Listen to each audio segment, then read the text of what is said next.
The letter from the estate lawyer arrived on a Tuesday, which I remember because Tuesday was the day I always drove out to the Tim Hortons on Lakeshore and sat alone with a double-double and a newspaper, the way I had every week for the past 11 years.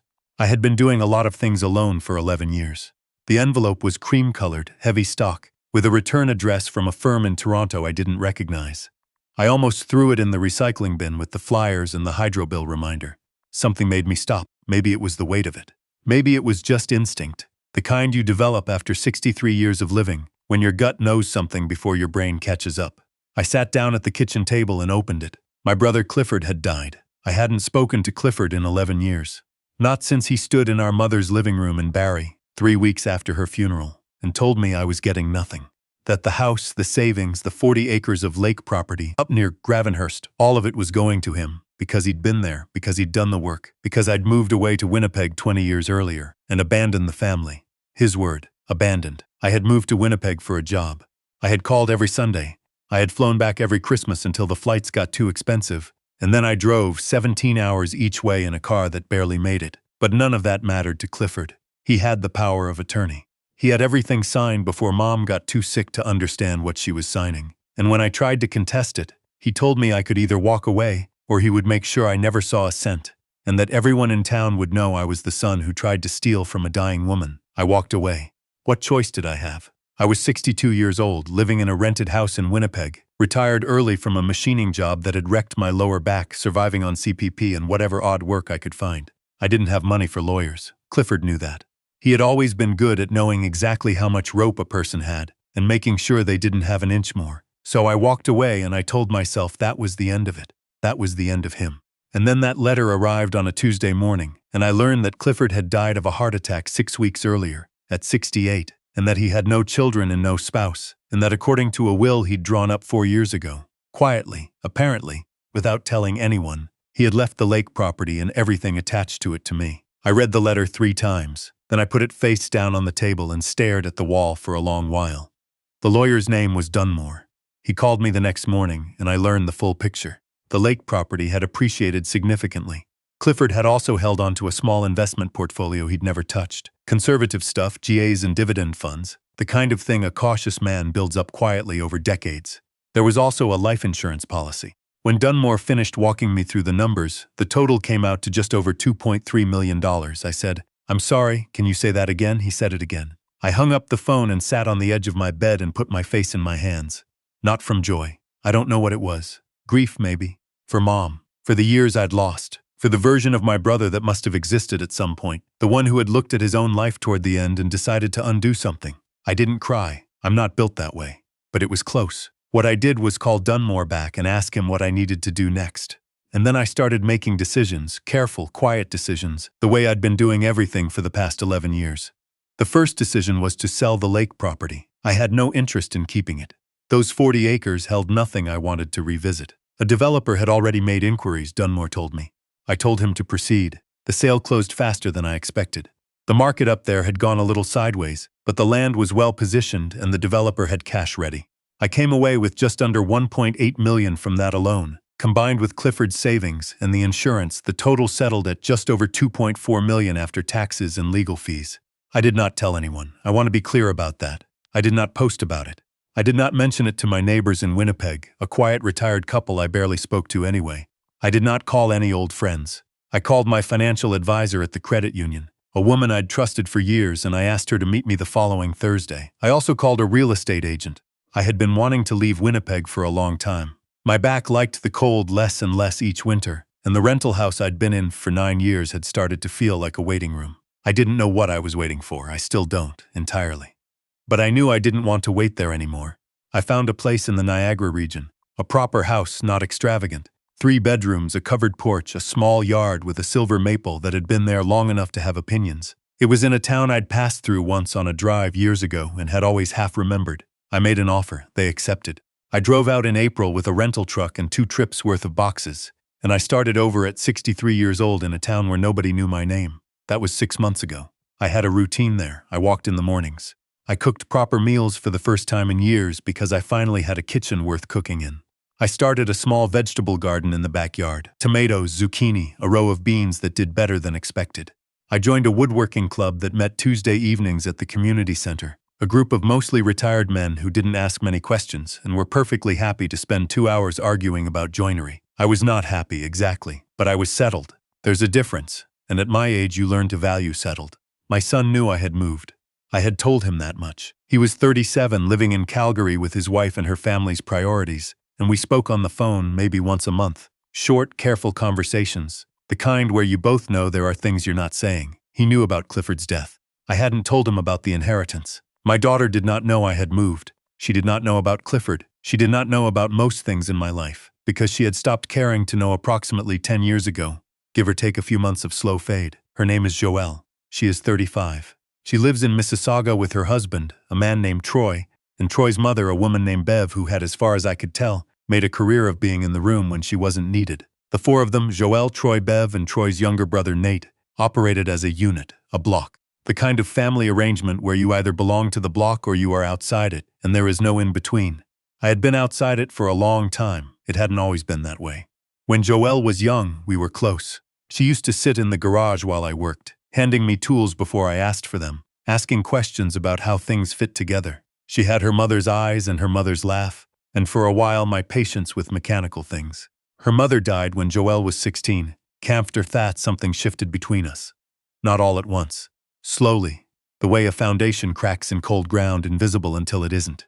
She met Troy when she was 24. Troy came with an entire operating system pre-installed, and once she was inside it, there wasn't much room left for anyone who didn't come from that family. I tried. I showed up for the wedding. I sent cards at Christmas and on her birthday. I called on the grandchildren's birthdays, 2 boys, 6 and 8 now, whose voices I had heard on the phone but whose faces I knew mostly from photographs her husband's family posted publicly online. The calls got shorter, the cards went unacknowledged.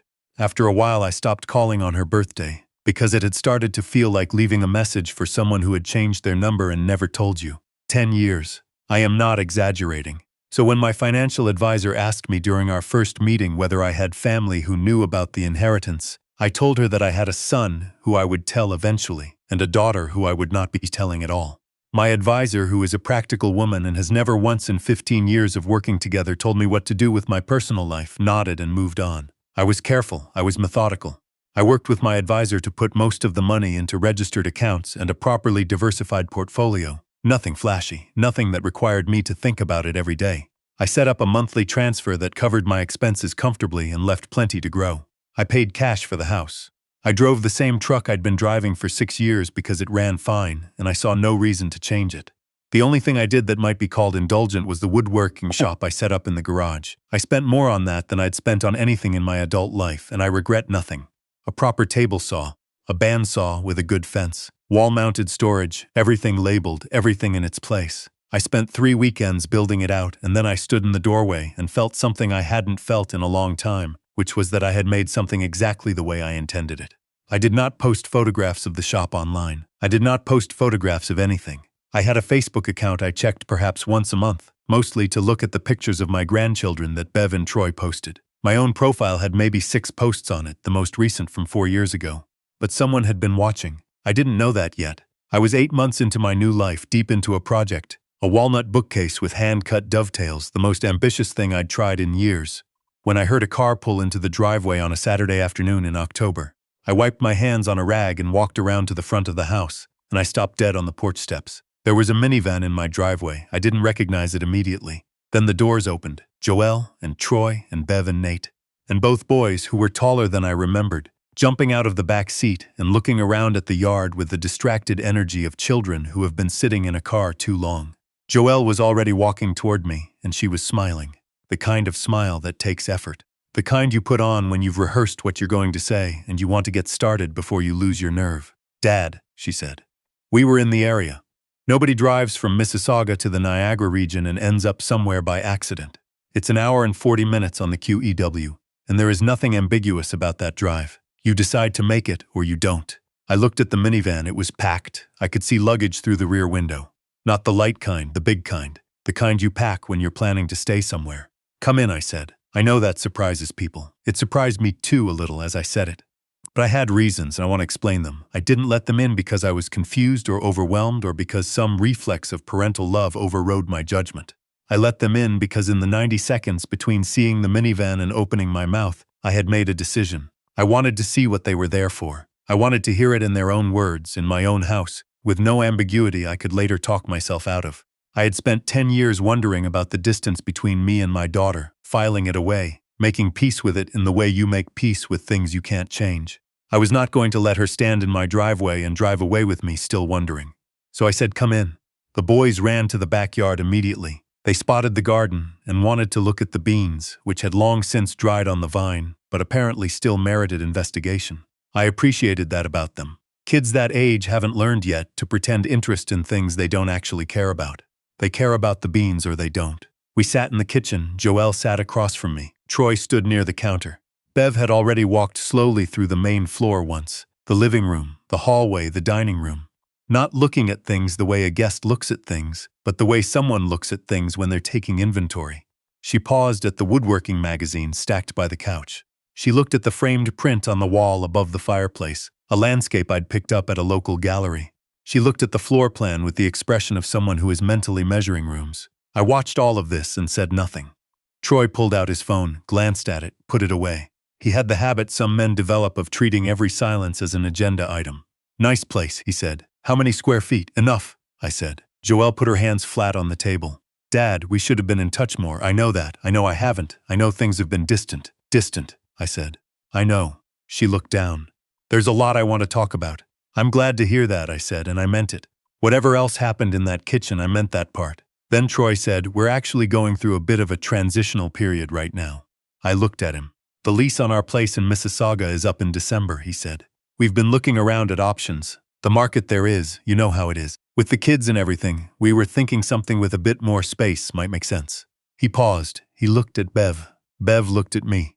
"You've got the 3 bedrooms," Troy said, "and that yard. The boys would love it. We thought, temporarily, while we get sorted, it might make sense to pool together for a bit, help each other out." I let the silence sit for a moment. "Pool together," I said. "Just temporarily," Joelle said quickly. Her voice had gone softer. "It would just be until we find something. A few months, maybe. It wouldn't be, it would be like family." "Like family," I said. Bev said, "It's a big house for one person." She said it reasonably, as though she was doing me a favor by pointing it out. "And with what Clifford left you, I mean, we're not asking for anything you can't manage." There it was. I sat with that for a moment. The words settled into the room the way cold air settles, slowly, evenly, getting into every corner. "How did you know about Clifford?" I asked. Troy and Bev exchanged a look. Joelle looked at the table. "Your son mentioned it," Troy said. "When he called Joelle a while back, he didn't give numbers or anything. Just that you'd come into some money." My son, who I had eventually told, who had called his sister, which he had every right to do, who could not have known, I suppose, that the information would travel this far, this fast. I breathed in slowly, breathed out. "I want to ask you something," I said to Joelle. "And I want you to think about it before you answer, because I've had a lot of years to think about it myself. If Clifford hadn't left me anything, if I was still in that rental house in Winnipeg, if I had nothing to offer except a father who would like to see his grandchildren once in a while, would you be here right now?" She didn't answer immediately. Troy started to say something. I held up a hand and he stopped, which surprised both of us. "I'm asking Joelle," I said. Joelle looked at me. Her eyes had gone wet. She pressed her lips together. "I don't know," she said. "I want to say yes, but I don't know. I've thought about that answer many times since." I think it was the most honest thing she'd said to me in years. Maybe the most honest thing she'd said to me since she was 17 years old and told me, on the anniversary of her mother's death, that she didn't know how to talk to me anymore. I hadn't known how to answer that either. At least she was honest. But honesty wasn't enough. Honesty at this point was the bare minimum, and she had cleared the bar by about an inch. I stood up, I said, "I'm going to be very clear with you, because I think you deserve that, and because I'm 63 years old and I'm done dancing around things." I looked at Troy. I looked at Bev. I looked at Nate, who had been very quiet in the corner and had the decency to look uncomfortable. "This is my house," I said. "You are not moving in. Your mother is not assessing which room she'd like. Your lease situation is not my problem to solve. Whatever you came here hoping to get, I'm not a soft touch and I'm not lonely enough to buy company. If that's changed because of what Clifford left me, then you've answered the question I asked Joelle." Troy's jaw tightened. "There's no need to be hostile." "I'm not hostile," I said. "I'm clear. There's a difference. You're welcome to stay for dinner if you'd like to visit, but your bags stay in the van." Bev stood up and said something under her breath. Troy said something about how I'd feel differently in a year when I was truly alone, which I found interesting because he'd never seemed concerned about my aloneness when I'd actually been alone and didn't have a cent to my name. He said it like it was a threat. I didn't take it that way. I took it as information about who he was. Joelle didn't say anything. She sat at my kitchen table and she didn't say anything. And that was, in its own way, its own kind of answer. They didn't stay for dinner. I walked them to the door. I crouched down and talked to my grandsons for a few minutes, asked them about school, about what they were reading, told the older one I'd heard he was getting good at hockey, which made him stand up a little straighter. They were good kids. That mattered to me. Whatever their parents had or hadn't done, those boys were good kids, and I wanted them to know their grandfather was a real person and not a rumor. The minivan backed out of the driveway and drove away, and I stood on the porch until I couldn't see it anymore. Then I went back to the garage and stood in the doorway of my shop for a while. The walnut bookcase was clamped and drying. The light through the small window was going orange with the late afternoon. It smelled like sawdust and linseed oil, and I thought, for the first time in I don't know how long, about the garage where my father used to work, the one I'd sat in as a boy, handing him tools before he asked. Some things come back around. Not everything, but some things. 3 weeks later, I got a letter from Joelle. A handwritten letter, on proper stationery. 5 pages. I won't describe all of it, because some of it belongs only to her and to me. But she wrote about her mother. She wrote about the years after the funeral, the ones where we lost each other gradually, without noticing until we were already lost. She wrote about Troy and Bev and the way she'd let herself disappear into that family, because it was easier than dealing with grief she didn't know how to carry. She wrote that she had been ashamed, not just on that Saturday in my kitchen, for years. That shame had made it easier to stay away than to come back. She didn't ask me for anything in the letter. That surprised me. She didn't mention the money. She didn't propose a timeline or make any requests. She just wrote. Like someone who had finally decided it was time to say the thing, even if they didn't know what happened after. I read it twice and put it in the drawer of my desk, under the desk lamp, where I keep the things that matter. I haven't called her yet. I will. Not because of what she wrote, though I'm glad she wrote it. And not because I've forgotten the look on Bev's face while she walked through my house taking inventory, or the way Troy said the word temporarily, as though he were doing me a favor. I'll call her because she's my daughter, and because those 2 boys in the backyard, pulling at the dried bean pods and looking up at me with their grandmother's eyes, are my grandsons. And because I am 63 years old with a proper woodworking shop and a silver maple in my yard and more time ahead of me than behind me probably. And I have learned, at considerable cost, that some distances are worth crossing and some are worth holding. I haven't figured out yet which one this is, but I've stopped waiting to find out.